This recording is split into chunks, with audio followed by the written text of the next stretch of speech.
Hi folks, okay, so we've done the bobble row and now we're going to completely hide as much of the pink as possible using row 2 with the teal, which in my case is denim because I'm using my stash for this particular tutorial. So I've done my chain 1, and if you didn't hear earlier, I use my chain 1 as my first stitch. I don't then go and put another stitch in the same place because I like to have my edges nice and straight without bobbles. So I've done my chain 1, so that's my first stitch, and it just wants us to do a whole row of double crochets. So I'm just going to crack on with it until we get to the pink. So hopefully this will be a nice short video, and those who aren't hiding the pink in this particular way, you don't really need to follow this. So, but I'll put a note on so you know. Right, so here we're at a part where we want to hide some of the pink. So when I go in to do my double crochet, what I want to do is make sure that I collect the pink as well, so that I'm crocheting over the whole lot.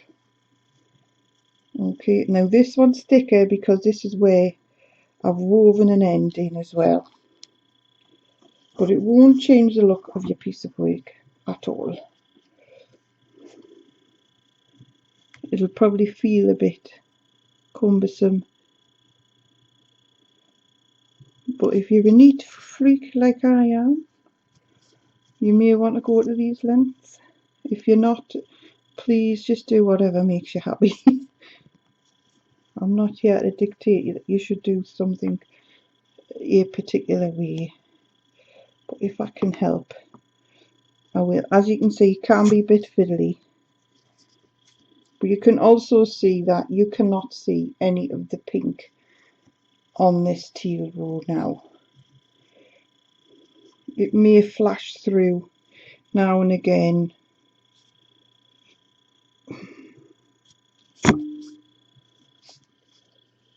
So I've got one more. Yeah, 2, 4, 6. Always count, folks, always count. I didn't pick the pink up that time. Sorry, people. Like I did say, it was a bit fiddly. Right, collect the pink that time. So then we need to put a stitch in here on the top of the bubble, and this loose V here, and then we continue on to the next 7. And again, I'm making sure that when I do this, I collect that pink yarn up that we crocheted over with the green. And the reason we're doing this is to try and hide it as much as possible. If you're happy having the strands at the back, that's grand. If you wish to join and end the yarn for each bobble, again, that's entirely up to you, but I'm just showing you another method, another way of doing it. And these will all be getting put on YouTube eventually. It's taken us a little while to upload them all, but I'm getting there bit by bit. And then they're all in one place, so you can just scroll through and find the one that you want. Okay, so we keep going.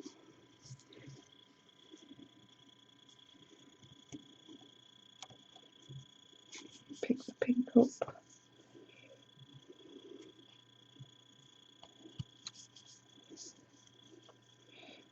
I think you're doing this way means that you're not risking the chances of catching. If the strand was across the back, it can be easily caught. You may crochet over it anyway inadvertently. If you pull the yarn too tight, it can change the way your piece looks. But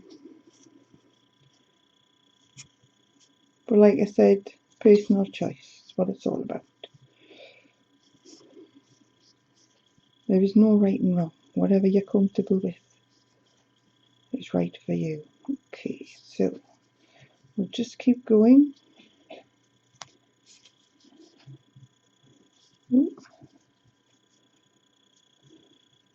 Sorry if it's a bit dark. I thought I would just try and get a few videos done tonight, but I mean, if they're too dark, let me know and I will redo them. It's not a problem. Or if I've woven off, I've got less and less space to work in now. The bump is getting bigger by the day, so I'm running out of space for the camera. So if it's too dark, please say so. I really don't mind doing them again.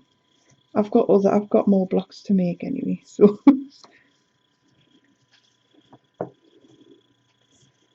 okay. So this one is going to be slightly thicker because this is our last bobble, and this is where I threaded that tail through to keep it out of the way. And so this again is probably going to be a little bit more fiddly than the previous stitches of 7.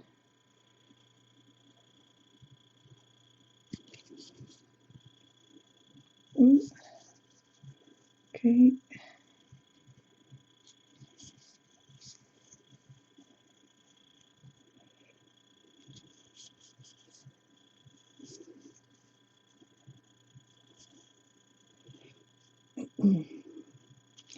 Nearly there.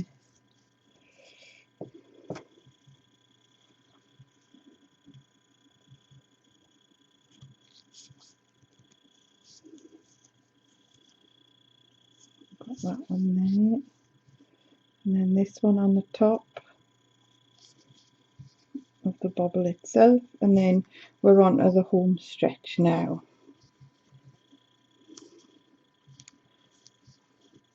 So in the grand scheme of things, that probably took me 5 minutes.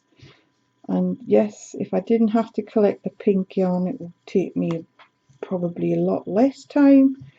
But like I said before, I like things to be neat. And so this is where I put my stitch marker in my chain 1 in the previous video, and that dictates to me that that is the last stitch I need to work in, and if I don't work into it, then my work will slant at the ends. And the next row is row 3, which is using aqua, and I'm not going to insult your intelligence by covering rows 3, 4 and 5, 3 and 4, but I will obviously start looking at row 5, 6, 7, 8 and 9, and then thereafter they repeat. So once I've covered rows 5 to 9, I'll then cover rows 18 and 19 because we are got a lot of changes in hooks, and the chain space can be a bit of a sticky wicket for people. So there we are, folks. That's that finished. You can barely see the pink unless you were really up close and looking for it. And this is the back.